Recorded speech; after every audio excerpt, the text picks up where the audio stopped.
All right. And welcome to the song that I will be sharing today. And as usual, there are three songs per episode, so feel free to check out Kay and Jesse's songs when they are available. I know how to point. But the song I will be sharing today is a bit of a different thing that I than from what I normally bring to the show, as this song was a song written for and comes from a video game. It is a conventional song rather Sorry, than. sorry, that's not surprising or different. Is it not really? It's different from what you bring to the show, but it's not different from like what I would expect to Okay, be in your song true, library. true, Yeah, yeah, continue. That's yeah. all. So it is a conventional song rather than something that's part of a score. Think of those kinds of songs you might have heard written for video games, like opening cinematic. One that immediately comes to mind is Utada Hikaru's "Simple and Clean" from Kingdom Hearts 1. This is that kind of song, a conventional pop song. Where this differs is in its placement in context, since most conventional songs like this in video games are usually for like opening and ending cinematics or a key moment in the story. The song that I'm sharing belongs to a host of songs written purely for the video game's karaoke minigame. To give an idea of where this song comes from, the Like a Dragon series, known in the West as the Yakuza series, is a long running Japanese action RPG series that made its debut in the 2000s by RGG Studios, a subsection of Sega's video game studios. To distill the kind of game Yakuza is, it's an action drama story set in modern Japan where we spectate and take control of its several main characters, trying to navigate a seedy underworld and how that affects the city, people, and friendships that are important to them. While the game has a very cinematic flair throughout its main plot, the game is also a generally open world, and therefore you can get into a host of side activities and hijinks while you are going around the city. There are arcades, hobby activities, odd jobs you can take up like taxi driving, and perhaps one of the most iconic and popular side activities known in the franchise is the karaoke bars. Inside these karaoke bars, you get the opportunity to take a break from the game's main storyline and have a breather. Suppress the world around you underneath some strong drinks, take life at your own pace. While the game's score soundtrack is filled with thrilling themes and bangers, no expense was made either for the songs written for this little side activity that has no bearing to the main quest line, and this is where the song I am bringing originates from. We'll be listening to a song called Baka Mitai, which has garnered widespread adoration within the video game fandom over recent years. Prior to Yakuza making a big splash in Western territories around the mid 2010s, the music from Yakuza was only really known by its core fan base, but now it has become so popular and widespread that most gamers know the song, helped by not just Yakuza becoming a big name around the world, but also the memes that were created specifically for this song itself. And I would love for this song to reach an even wider audience beyond just gaming, as I find it's an absolute gem both for its potential for memes and its power as an exceptional and beautiful song. I feel that I've been a fool for talking so much to introduce this song, so we'll just get right into it now. This is Bakamatai, specifically the rendition by Shun Akiyama, one of the main characters in Yakuza 5. Enjoy.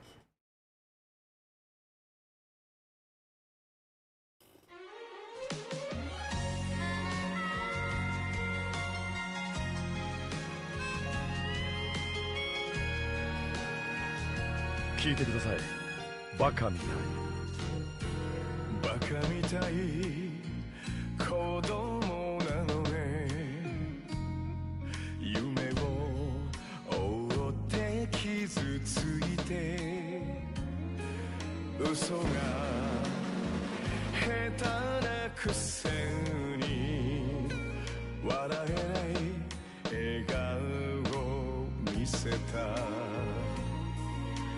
I love you をろくに言わない口下手でほんまに不器用なのにどうしてさよならは言えたのダメだねダメよダメだ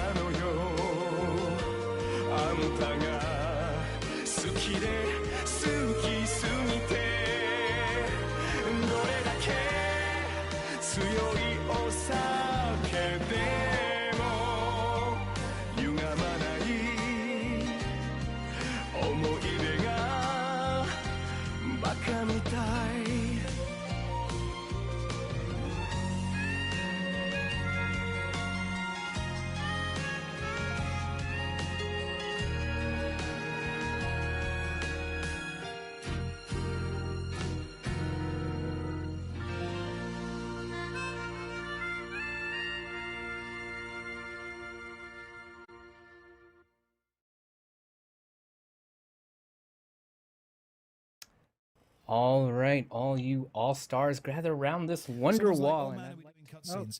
Yeah, so oh, basically, Stop, oh, stop, oh, Josh oh, Phase. oh. No more. Okay.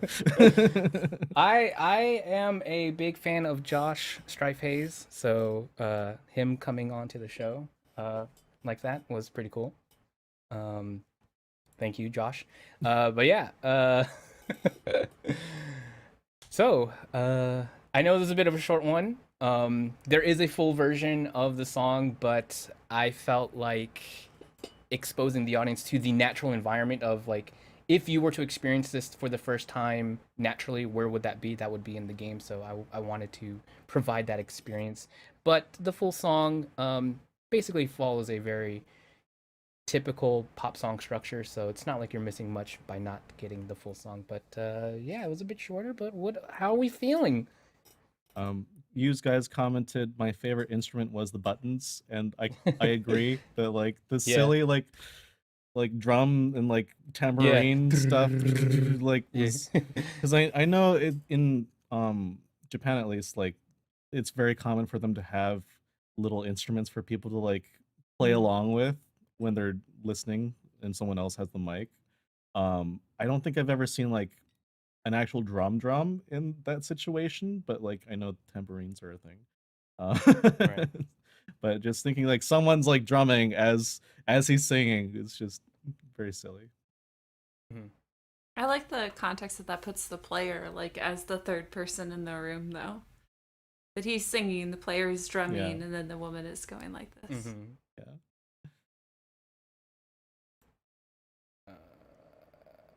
I can't stop. Somebody send help. Oh I'm stuck no, like this. she's gone. Oh Kay's no. become an NPC. Oh no. You've lost her. Oh no, that was real fun. Yeah. That was it so fits the mood exactly the way that you expect and want it to. Yeah. It's like it feels like it fits into the setting that they have perfectly. Yeah. And it's got like all the little bits and bobs I want in like cheesy karaoke song. It's got that that sort of noir aspect to it, where he's like a manly man, but he has feelings. Yeah. Right. Yeah. Yeah, I want to know more about the main character's personality. And is this like the way that he's depicted in this scene, or the character that's singing, the way that he's depicted in this like video, is it sort of a twist from his character? Is it like he's really getting into his feelings so you don't see that anywhere else, or does it feel pretty normal for him? Yeah, so that's I think a big part of like why it kind of like set off as a meme in a way, or like why it popped off the way it did, was because the character himself is this very kind of like he's a cool guy, like that's like his image, like you know he has like this really strong cool guy image. He's tough, and like he's always doing like these things that are like very masculine in nature, in terms of like the things that he likes, or the activities that he finds himself in. So to kind of like see this person really be vulnerable in karaoke, and the karaoke has a variety of songs and genres. Like there's like traditional rock songs, there's like some metal songs as well, and these are all songs that are written by the composers of the game. But it was, I think, very surprising because you know, you have this character who has like this very particular image, and you would think that the karaoke minigame, or any kind of like rhythm game minigame within a video game, would be just like, oh, it's not going to have like anything that involves the character at all. It's just going to be like a track to like hit buttons in time to. But there is an actual thing happening during the karaoke, and you're seeing the character actually participate in the song.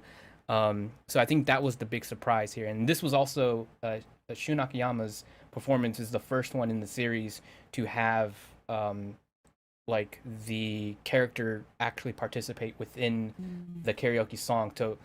For his performance to be like the first one and it be like this really vulnerable thing was like, whoa, we weren't expecting to see you know, that sort of level of like attachment to the song from, you know, someone that seemed very unlikely to want to sing the song and sing it so passionately and so sincerely as well.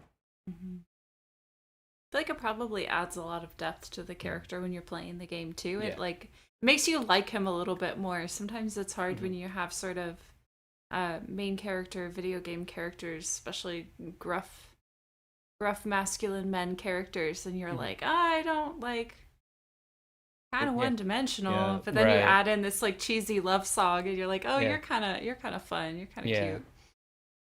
That's my experience when I played Witcher 2.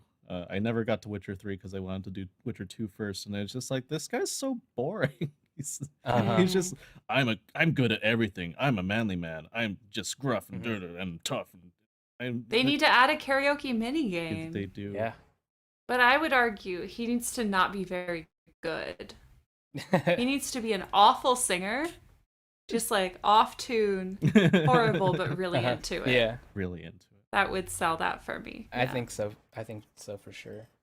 I was gonna mention something. What was it? Game, character, song, karaoke. It's something about the character in the karaoke. I've got stuff if you need more time. Okay. Well, this is actually my first time hearing the song in its original context, its original form, with the original audio. My only introduction to it so far has been at karaoke competitions. Funny. Yeah. The last time I went to KawaiiCon, which is our local anime convention, which is pretty great, had like 19,000 attendees this year. But I usually go to the karaoke competitions and compete. I didn't do too well this year because I didn't have any choreography planned ahead of time, and that I need to plan that. I can't just like wing it. I'm not that sort of person. But anyways, there were two people who chose that song, and they both were sent to quarterfinals or whatever, the next round. They were both sent to the next round, which was, I think, hilarious. Were they both like masculine looking men types?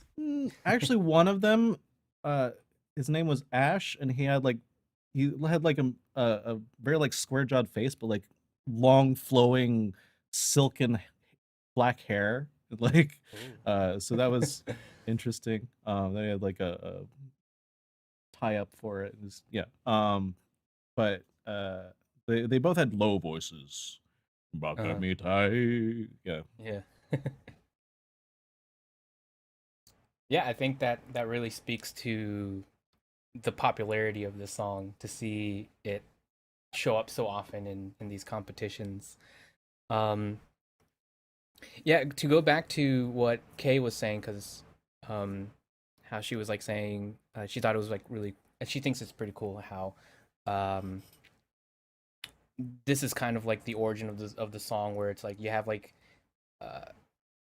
the way its ability to kind of like add dimension to a character, like Shun Akiyama or Kazuma Kiryu, these like really scary faced, dangerous looking guys, but then you have Baka Mitai to kind of like add this other dimension to them. And I think this is also something that I feel like is a strength of Yakuza, in that this sort of like way of kind of like allowing there to be depth and multi-dimension to characters extends itself to the way it builds a world, in that the game itself is like this very cinematic, crime drama sort of thing, but the way it allows there to be all these really goofy, silly things, I think it's very easy to look at the Yakuza series and be like, oh, it's like this really serious game, but like no, the game is extremely silly, and in a way, I find it's kind of like their the big aim that they're aiming for with the game is kind of like presenting uh life in a really authentic way, because like life isn't, you know, one dimensional. Like life, uh you know, you're going to find yourself in a variety of tones depending on environment and circumstances. um at least I hope so. I hope life is, you know, there are days where it's zany, and there are some days where, you know, it's a little bit more serious. And I find that the inclusion of this song kind of like feels like it captures that energy from just the game itself. And um, I really like that, you know, we can really experience something very authentic and human like in the game, and experience like really good music at the same time, because it's like you can be having like a rough week or a rough month or something, and you go to a karaoke bar and let loose, and I feel like this song really captures that authentic feeling or experience of that, of like being able to kind of like let loose, belt out, you know, a cheesy song at a karaoke bar, let that be cathartic. And this game, you know, captures that in such a sincere way, rather than it being kind of like uh, I don't know, strong armed or something, or like a joke in a way. Because I know it's humorous and amusing, but it's like I don't think like it's a joke in that it's a hee hee ha ha sort of Mm-hmm. thing, you know? I really enjoy this particular style of singing. Is Mm-hmm. very close to Japanese enka, which kind of for Mm-hmm. them feels like the same role as like jazz crooner singing does in America, Mm-hmm. where it's its own Mm-hmm. like subgenre of like very croony music. And that I'm most familiar with, like male singers with like baritone to low voices doing. Mm-hmm. Uh, but yeah, it's that sort of sultry, soulful, Mm-hmm. emotional display going. Yeah. Yeah, and I'm glad that you bring that up, because I am a big fan of that style of music. I love enka music. Um, and I was interested to dive into more of music like Baka Mitai, because it's a really nice genre. I really love this, you know, very melodramatic ballad sort of style. And it did remind me of Enka, but something about it just feels a little bit more pop centered than Enka, where I feel like Enka is a little bit more traditional. Like it Yeah, does have like some modern elements in Enka, like some of the instrumentation, but I think like the execution and arrangement feels a little bit more traditional. yeah. And I did come across a genre that feels like that sort of offshoot, that feels a little bit more modern, which this song Bakimitai probably belongs to. It's called Kayo Kayokiyoku, which is a style of J-pop that feels very Enka, but again more modern in its Mm. um, arrangement of like instrumentation and songwriting. So if you are in the if you are in the mood to experience more of this style of music, um, there you go.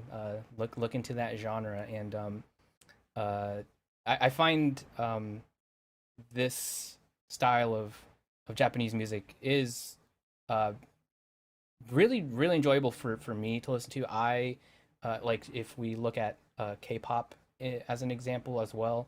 They have a style of music called trot, which is Mm-hmm. very similar to this, and that whole kind of like style of blending traditional with pop, uh, typically like 60s and 70s pop with like doo-wop sounds and disco and things like that. Um, is so much fun, and Mm-hmm. the ballads are usually very melodramatic but very cathartic, and leads to like very like passionate outpourings of emotions. It's a really fun genre. We were talking in the last song about the production value, and I feel like I don't want to pass up the opportunity to acknowledge it here too.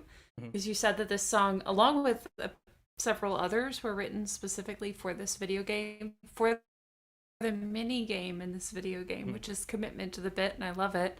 Um, But it's also like, yes, it's like kind of cheesy sounding MIDI instruments in a way that you would expect at a karaoke, Hmm. a karaoke arrangement often.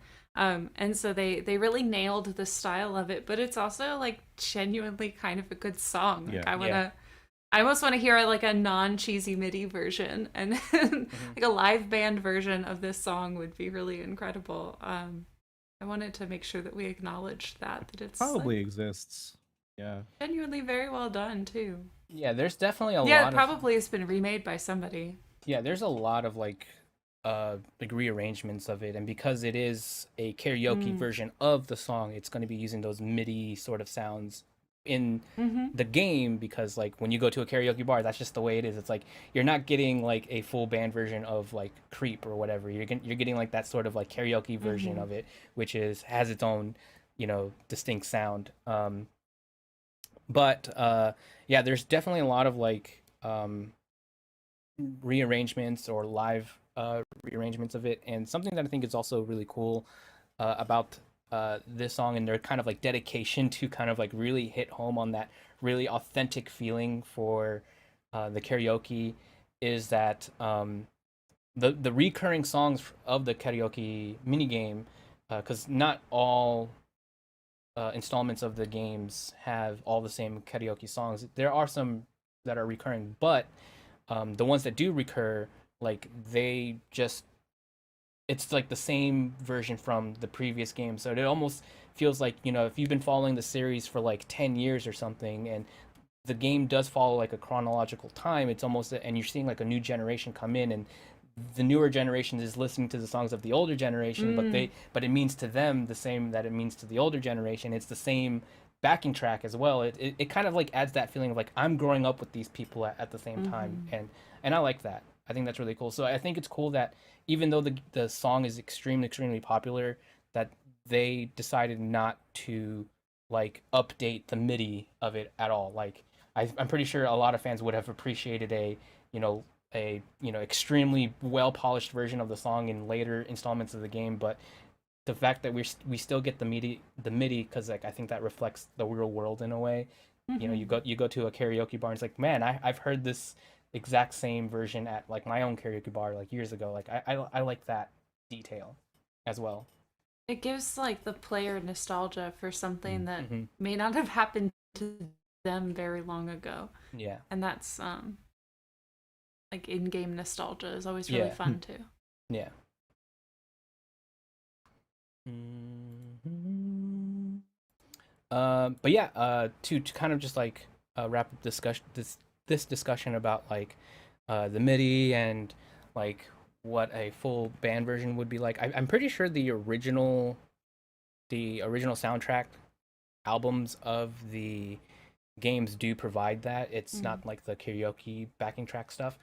So you do get like the full instrumentation, but also you get the full song rather than it just stopping after the first chorus. Mm-hmm. And um, yeah, so if you are interested to hear like what the song sounds like in that context of like you're getting like the full instrumentation, the strings and all that stuff, definitely check out the soundtrack version. But also the later portions of the song, like as Kay was saying, like this song is fun and enjoyable like for what it is, but also is a great song. And I think the rest of the song also really helps with that. Like there's like a bridge section that's like an instrumental break that feels really nice, and there's like these like city pop sort of chord progressions which feel amazing in the song, and we don't get that at all in the in-game karaoke version. So if you're a fan of this style of music, if you're a fan of like city pop, you're going to get a lot of treats from checking out the full version. Nice. Yeah, it's good stuff. All right. Transition.